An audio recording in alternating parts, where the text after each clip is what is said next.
About 10 years ago, the human genome was sequenced for the first time. This arduous process was one of many important advances in the scientific community's knowledge of genetics. With such powerful information on patterns of base pairs that code for genes that can harm or heal, so many implications arrive. Often new information leads to new technologies. In the case of genetics, as we discovered the genes responsible for genetic disorders, scientists were able to devise a procedure to discover these disorders before a fetus is born. The two most common methods are amniocentesis and chorionic villus sampling. In both techniques, samples containing the fetus's genetic information are taken from the mother and subjected to karyotyping for chromosomal microarray analysis to identify the risk of harmful genes. As with all new technologies, there are ethical concerns with these techniques. Risks to the fetus, misinformed terminations, and even the mental toll of knowing risks. As such, it is important to fully understand these processes before it can be decided if it's right for you.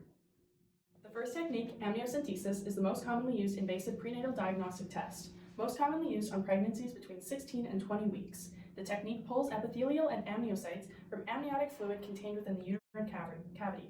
It is used to diagnose fetal infections, intra-amniotic inflammation, chromosomal abnormalities, and single-gene disorders. Amniotic fluid is drawn through a transabdominal needle into the amniotic sac where it is either tested directly or grown in a culture.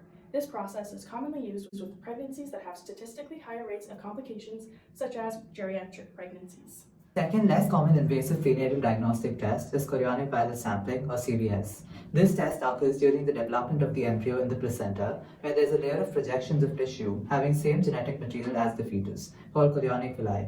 By taking a biopsy of the small part of the placenta along with the villi, genetic information can later be analyzed.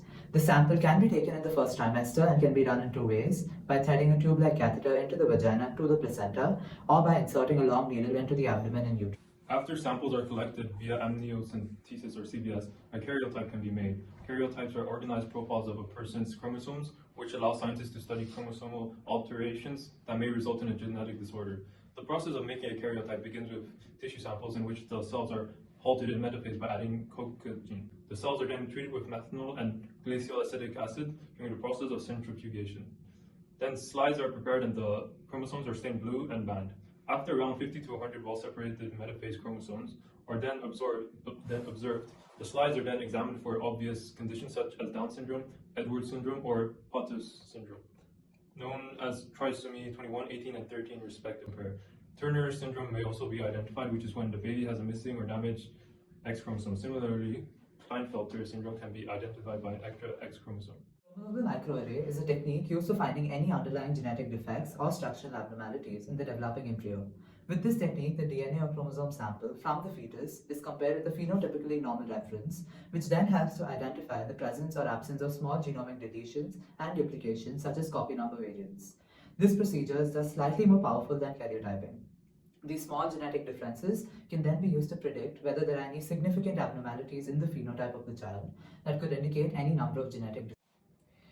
There are two benefits that we can get as we use this technology. First, tests can be conducted in the early stage of pregnancy.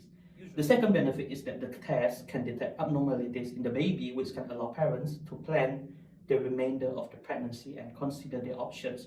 Whether or not to follow through with the pregnancy is a big decision, but many simply use this information to better prepare for a child potential disorder. Although there are advantages that help humanity, this technology also has several disadvantages.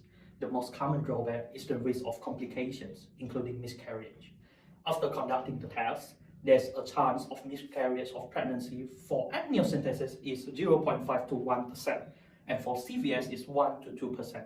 And the risk will be higher if the test is taken before the suggested week of pregnancy. Considering all the methods, risks, and benefits of these techniques, many ethical concerns arise. Firstly, there is the question of whether or not knowing about potential risks is a mother's responsibility. Given the possibility of discovering defects in the baby before birth, parents are now able to better prepare for a baby with genetic disorder or decide if it's something that they're even willing to do. Caring for children with disorders is often very taxing financially and time-wise, so parents surprised by a genetic disorder may be unable to take care for the child.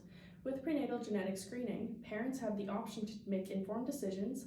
This information does, however, come at a price. Procedures are expensive and pose minor risks to the baby, so ultimately parents must weigh these two factors to determine if these tests are appropriate. Secondly, there's the debate of whether or not terminating a baby due to genetic conditions is right. The ethical debate of whether the fetus should continue its development is ultimately up to the parents in Canada. In the case where the testing reveals a genetic disorder, the parents may choose to terminate the pregnancy. If these tests become more accessible and widely used in the future, the termination rates of fetuses with genetic disorders may increase. There is the debate of whether all fetuses should have a chance at living. In order to protect this belief, some countries may render these tests illegal in order to preserve all life. Ultimately, there is no right or wrong answer, but these arguments must be kept in mind as technology continues to advance. In sum, our capacity to examine genetic code and determine the conditions of a fetus is both a blessing and a curse. It cannot be said whether aborting or following through with pregnancy is right or wrong with the information these techniques give us, as it is ultimately a personal decision. From tiny samples via amniocentesis or chorionic villus sampling, geneticists are able to deliver the best or worst news, but typically people prefer to be prepared with the bad news at this stage than to find out postpartum. Others find it hard to live with the information and the crippling decisions that sometimes must come out of it. Regardless, if it is to be considered, we recommend further research and conversations with medical professionals. Only then can it be decided whether it is right or not on a personal level.